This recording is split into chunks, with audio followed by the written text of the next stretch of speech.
All right. Hello, Regis. I'm so glad you're here. Hey, hello. Glad to be meet you. So awesome. Can you please introduce yourself? Yeah, for sure. My name is Régis Senet. I'm currently working in cybersecurity since more than 15 years now. I've been Chief Information Security Officer since 4 years. I have been penetration tester since a while, and yeah, so working in cybersecurity in general in offensive parts. That's awesome. I'm so glad because I have so many questions about cybersecurity.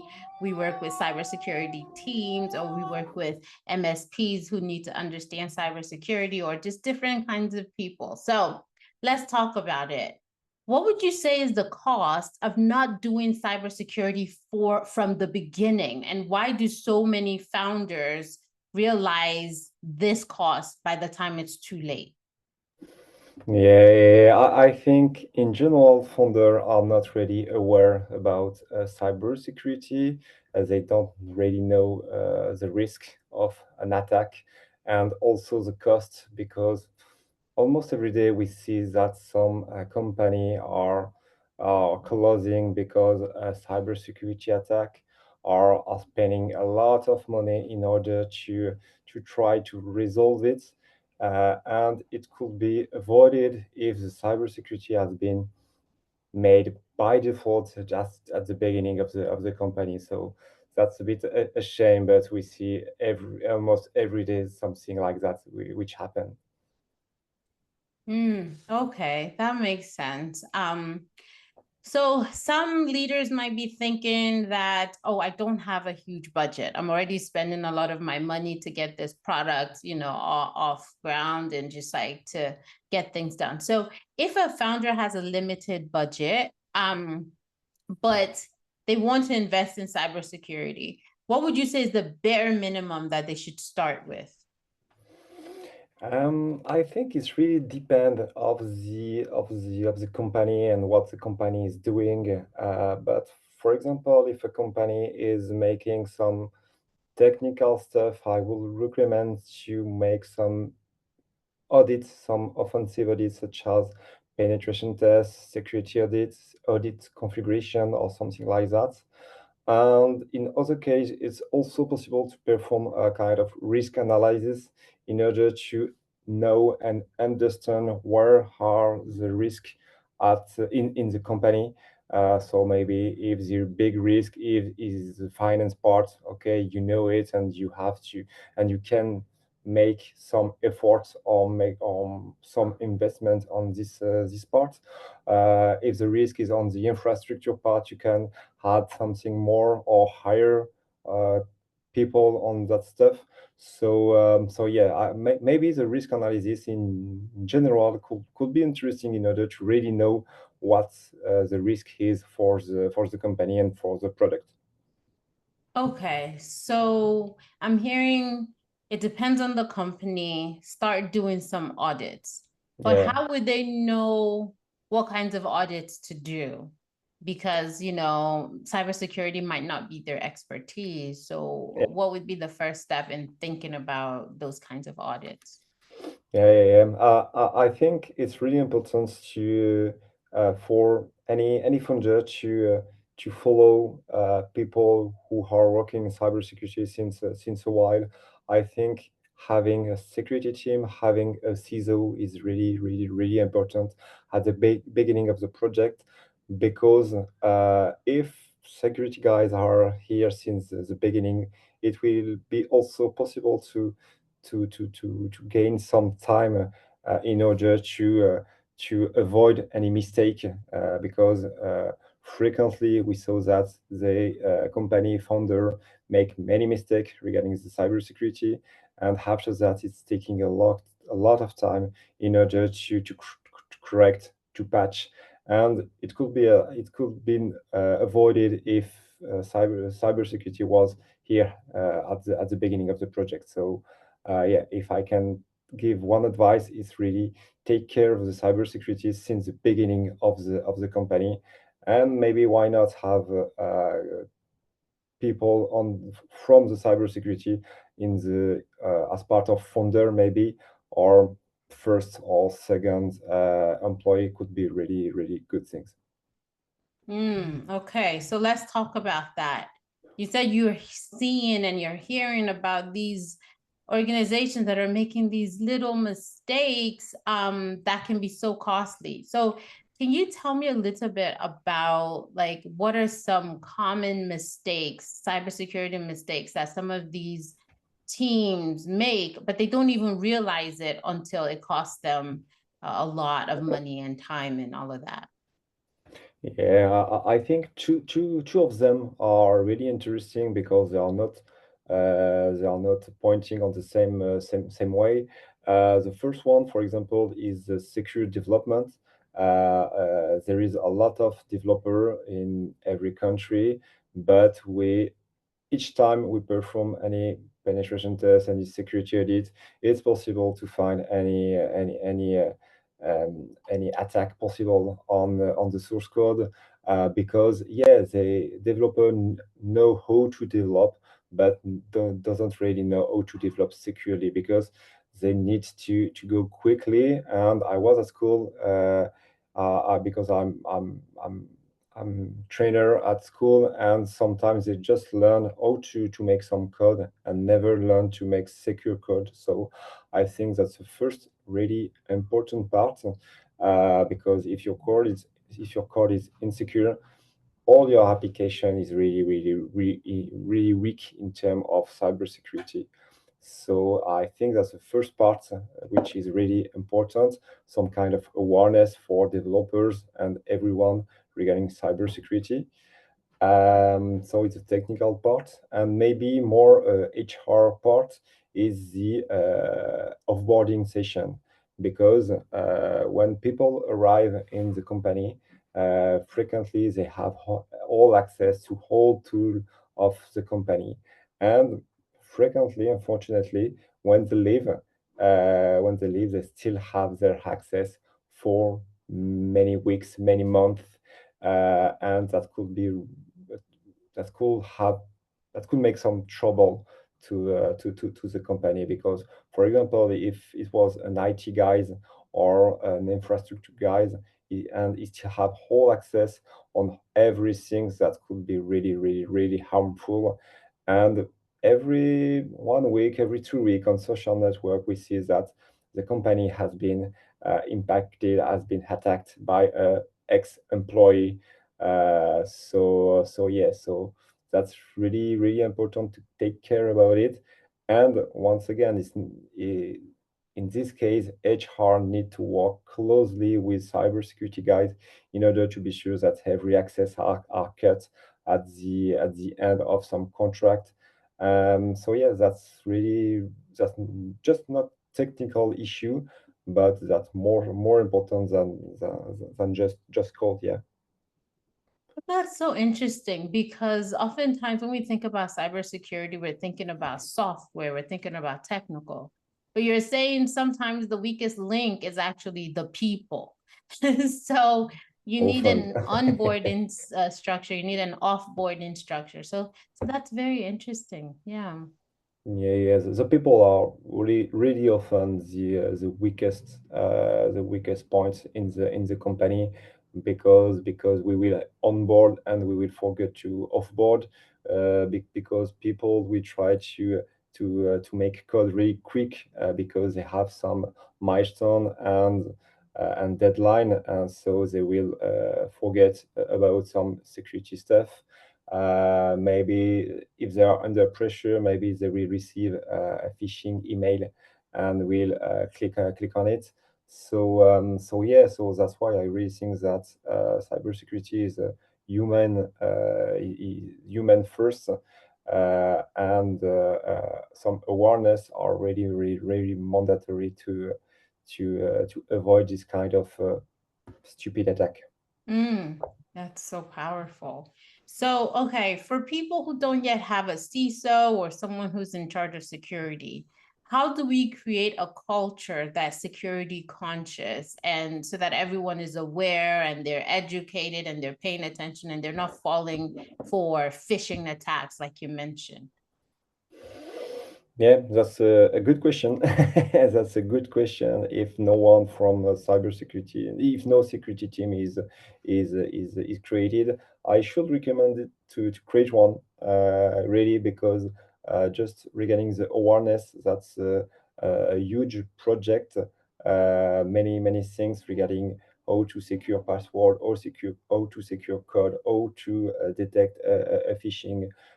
What can I do when I'm traveling? What is the password, what is the device encryption, and so on. So I really think that having someone with even a small security stuff is a good practice.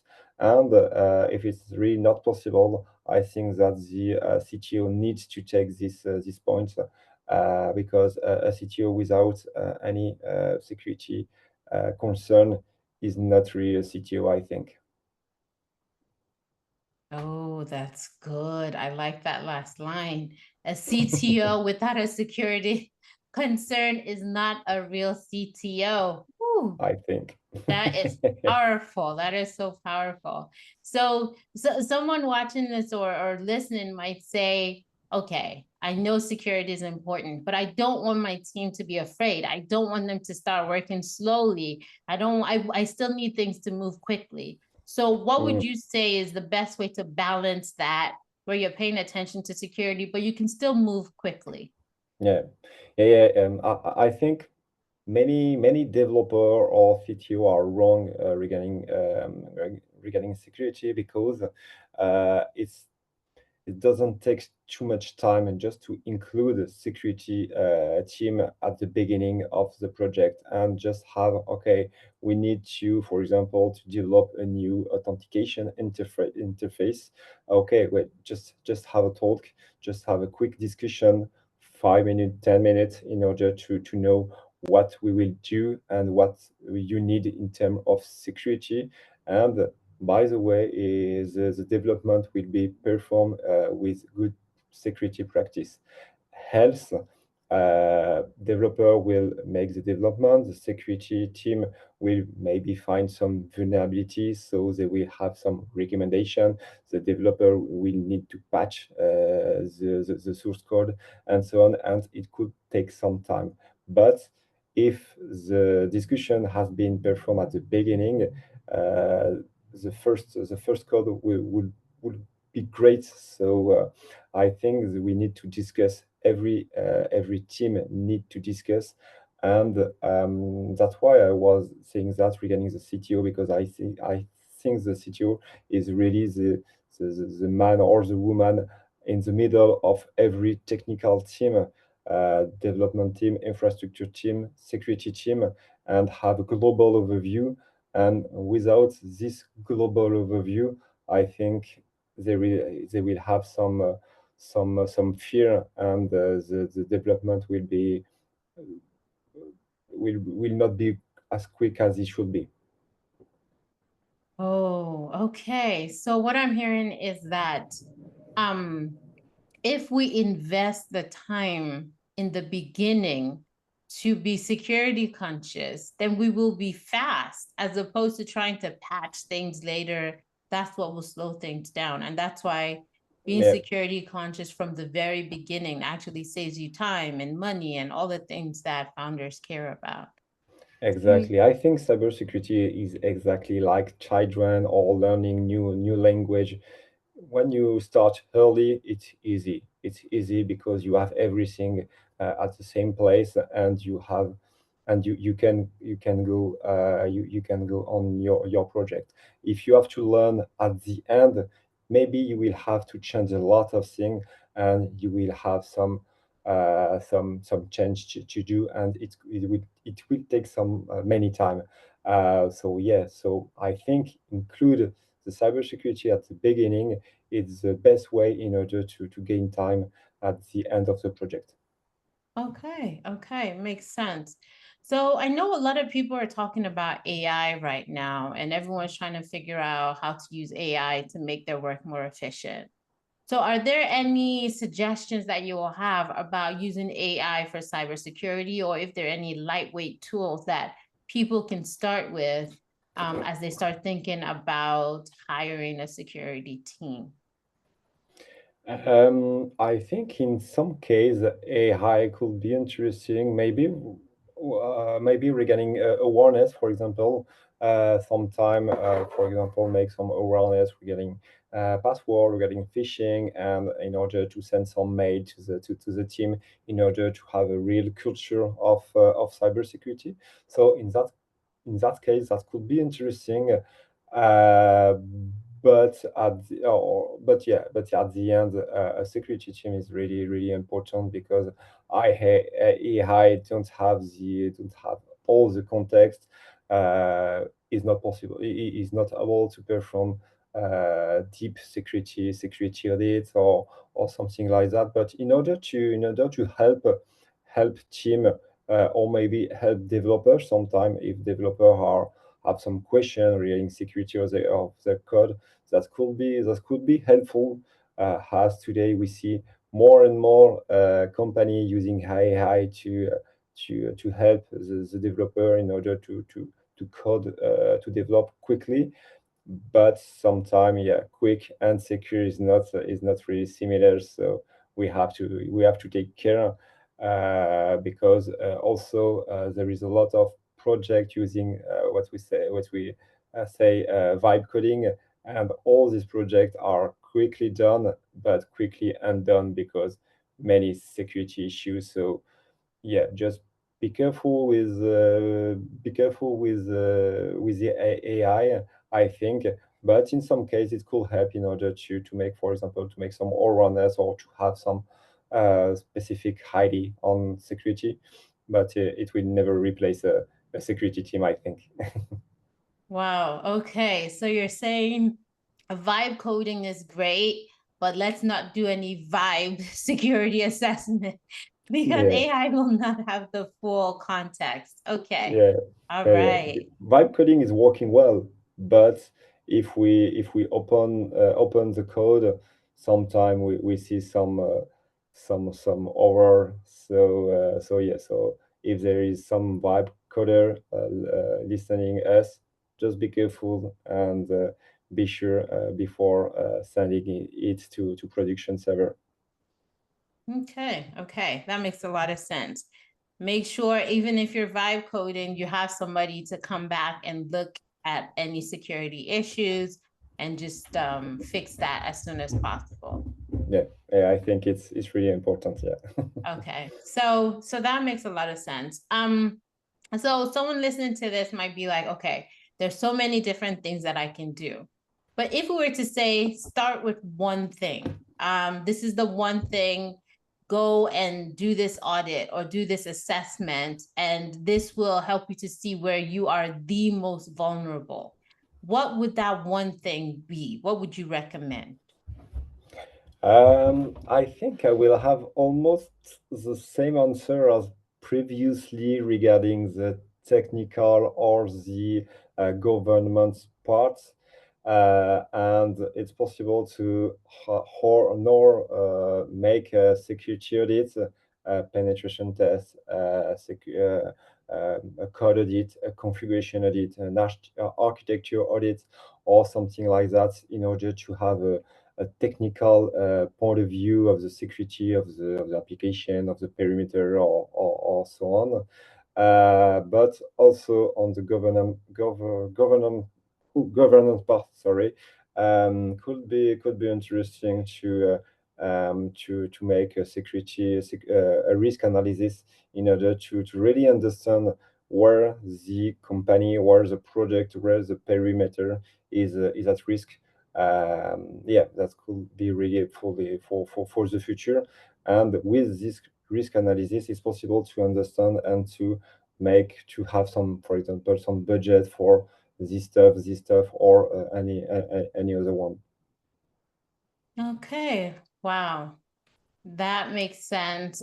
Yes, we're still saying similar things because in the end, cybersecurity, security is still a big deal. You need to check things, you need to audit a lot of different little things, and then you need to educate your people. Okay, Yeah, yeah, so you need to educate your people. So yeah, the awareness is also a big point. But in order to make great security, you have to know what you are trying to secure. So yeah, that's why maybe the risk analysis is it could be the most important part. okay. So that's a good point. You need to know what you're trying to secure. Can you tell us a little bit more about that? What do you mean by that? Yeah, I think in order to perform a real risk analysis, I think we need to know what's the most important things in the company. For example, if it's a financial company, maybe the most important part is the customer data.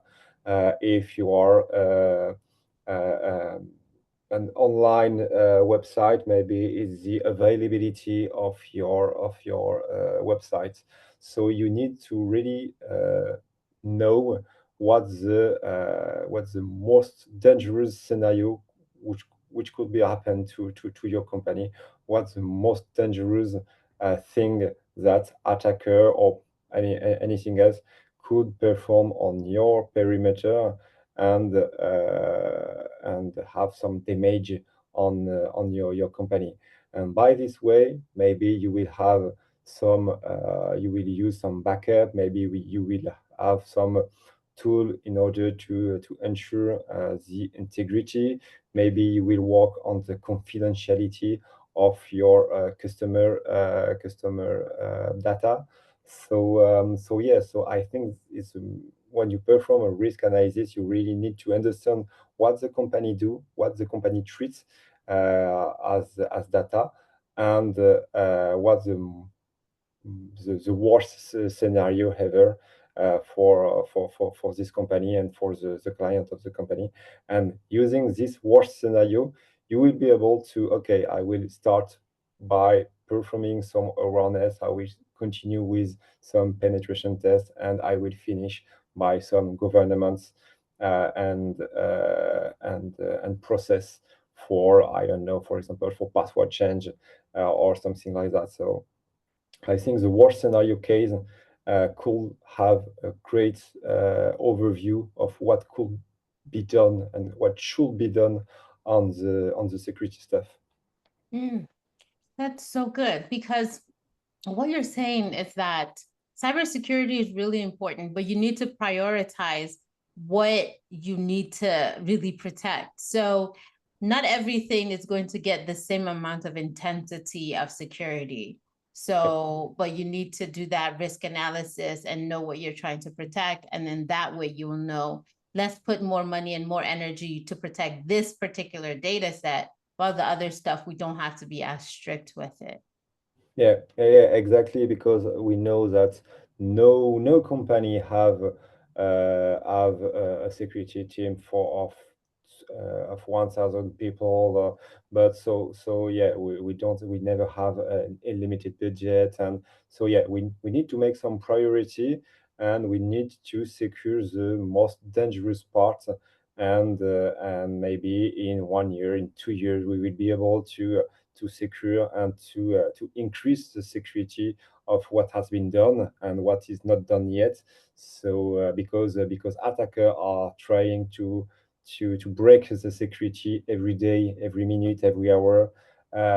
So yeah, so that's why security team need to work on every perimeter almost at the same time, but we without the same priority. So yeah, I think if we have a small team, we have to decide and to make some priority. Okay, today, this week, this month, we will perform this and that, and next year, maybe we will work on some certification or some new stuff in order to protect, for example, email or something like that. So yeah, so that's take a lot of time, and the more the company is important, the more the security team should be also, because there is a lot of process, there is a lot of products, there is a lot of access, there is a lot of everything. So in order to have a global overview of the security, we need to have enough people to check everything, I think.